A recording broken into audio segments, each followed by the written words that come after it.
J'aimerais vous parler de la créativité qui nous aide à penser autrement.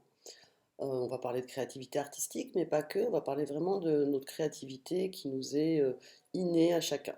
Simplement, il faut savoir la développer et savoir à quoi elle est utile. Beaucoup pensent que la créativité, c'est juste pour se faire plaisir, mais c'est beaucoup plus que ça. Ça vous aide à trouver des nouvelles idées, ça vous aide à vous adapter à des situations un peu imprévues, ça vous aide à trouver des solutions, évidemment à créer également et trouver des idées.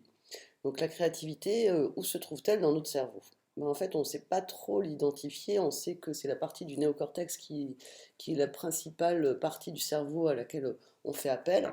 Alors il faut savoir que notre cerveau en fait a plusieurs parties, bon, bien sûr hémisphère droite, hémisphère gauche, mais avec quatre parties principales. Donc le cerveau reptilien qui est le premier qui a été développé dans notre évolution humaine, qui est vraiment le cerveau des réflexes, de la survie, du plaisir. Et donc quand on est stressé, c'est vraiment lui qui va prendre le contrôle, puisque dans des différentes situations, en fait notre cerveau va être en compétition, enfin les différentes parties du cerveau vont être en compétition. Et donc, quand on est stressé, c'est le reptilien qui va prendre le dessus et il va bloquer le néocortex qui, lui, est responsable de la créativité. Ensuite, on a le limbique, donc qui a deux parties, le paléolimbique et le néolimbique. Et c'est les deux parties, en fait, sont le centre des émotions, c'est le centre des rapports sociaux, dominants, dominés, la peur du jugement, du regard de l'autre. Et c'est là aussi où on stocke toutes les informations qu'on aura apprises. Alors, en termes d'apprentissage et construction de la mémoire, quand on apprend quelque chose de nouveau, on apprend avec notre néocortex, donc la partie frontale qui est tout autour du cerveau. Et donc cette partie frontale nous permet donc de découvrir des nouvelles choses, d'apprendre. Quand vous avez appris à conduire, bah, vous étiez très concentré, vous appreniez à identifier où était l'accélérateur, où était le frein, comment passer les vitesses. Puis aujourd'hui, bah, c'est devenu automatique. Vous arrivez chez vous, vous ne savez plus comment. C'est ce qu'on appelle le mode mental automatique. Il faut savoir que ce mode mental automatique, se met en place pour économiser l'énergie de notre cerveau, qui est le mode mental préfrontal. Le néocortex consomme énormément d'oxygène et donc notre corps humain s'est adapté pour minimiser l'utilisation de l'oxygène du corps. Donc maintenant, vous savez où se trouve la créativité dans votre cerveau. Comment s'en servir? C'est une autre paire de manches, on va dire.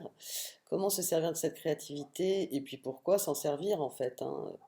Ben, notre créativité, c'est vraiment notre humanité, c'est notre particularité, c'est vraiment cette capacité à s'adapter à des situations nouvelles. Le néocortex est vraiment une partie unique chez l'être humain.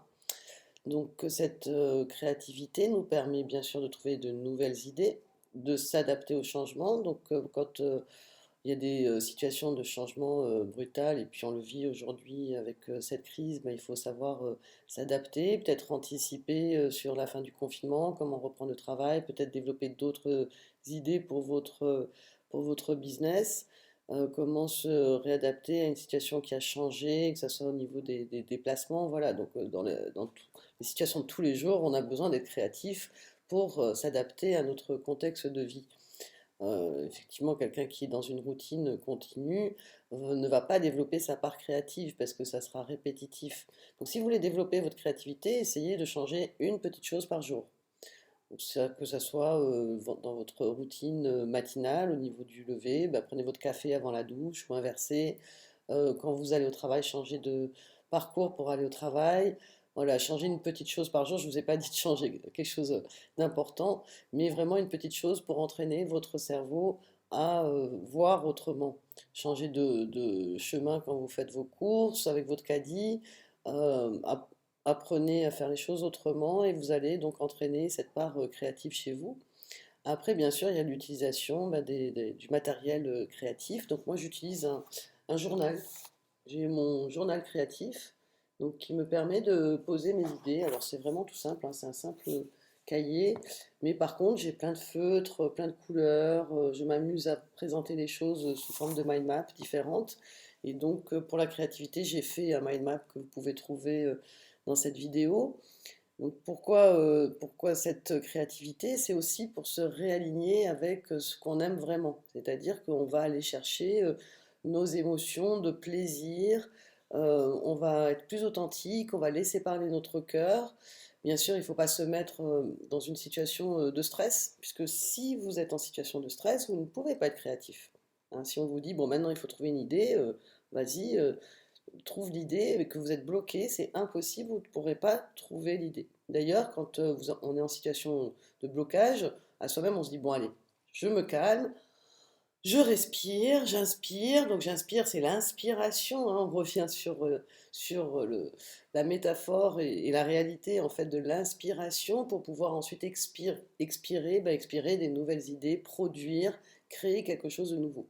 Donc vraiment inspirez, laissez-vous entrer par ce souffle de vie qui est en vous pour vous réaligner sur votre cœur et laisser votre cœur s'exprimer dans ce que vous voulez créer. Donc quand vous avez une problématique, prenez une feuille, des crayons, vous pouvez faire un collage, vous pouvez dessiner, vous pouvez faire des schémas, vous pouvez écrire avec différentes couleurs pour mettre en avant ce que vous avez envie d'exprimer. Si vous posez la question, bon bah maintenant, voilà, où est-ce qu'on en est, où est-ce que j'en suis dans ma vie, qu'est-ce que je veux vraiment, qu'est-ce qui me plaît vraiment. Et là, vous laissez donc votre créativité s'exprimer et vous laissez tomber le côté trop rationnel, trop logique. Vous faites-vous plaisir comme un enfant, retrouvez contact avec votre enfant tel que vous étiez quand vous étiez petit. Laissez s'exprimer vos rêves. Et là, vous verrez les choses de façon décalée. Vous aurez une autre vision. Vous allez donc laisser ce mental de côté pour être vraiment vous-même. Reconnectez-vous à votre être essentiel. Et là, les idées émergeront et vous serez même surpris de ce que vous allez sortir, ce que vous allez créer. Alors, vous pouvez le faire seul, vous pouvez le faire à plusieurs. Moi, je m'étais amusée à faire des collages avec ma famille quand je cherchais une maison à louer. Donc, chacun a pu exprimer ses envies par des images, hein. L'image est donc une métaphore et un moyen de communiquer différent aussi, puisqu'il n'y a pas de mots, on laisse de côté la sémantique, on laisse l'image s'exprimer. Et c'est très plaisant déjà de faire à plusieurs, et puis ça permet à chacun de vraiment exprimer autrement son envie à l'autre. Donc voilà, laissez libre cours à votre créativité, faites-vous plaisir, rentrez en contact avec votre cœur, soyez dans l'émotion de plaisir pour que ces peurs, ce stress soient mis de côté. Alors c'est pas qu'on l'écarte, hein, c'est pas le faire disparaître, mais c'est plutôt lui donner de l'amour, hein, de compenser par l'amour de ce que vous faites, l'amour de vous-même, en toute authenticité, sans peur du jugement, sans peur du regard extérieur. Voilà, donc je vous souhaite une belle aventure dans votre propre créativité et ça fait partie donc de votre pouvoir intérieur, votre pouvoir de créer ce que vous désirez vraiment de l'intérieur et ne pas attendre que l'extérieur vous apporte ce qui est en vous. Bonne aventure créative et à très bientôt.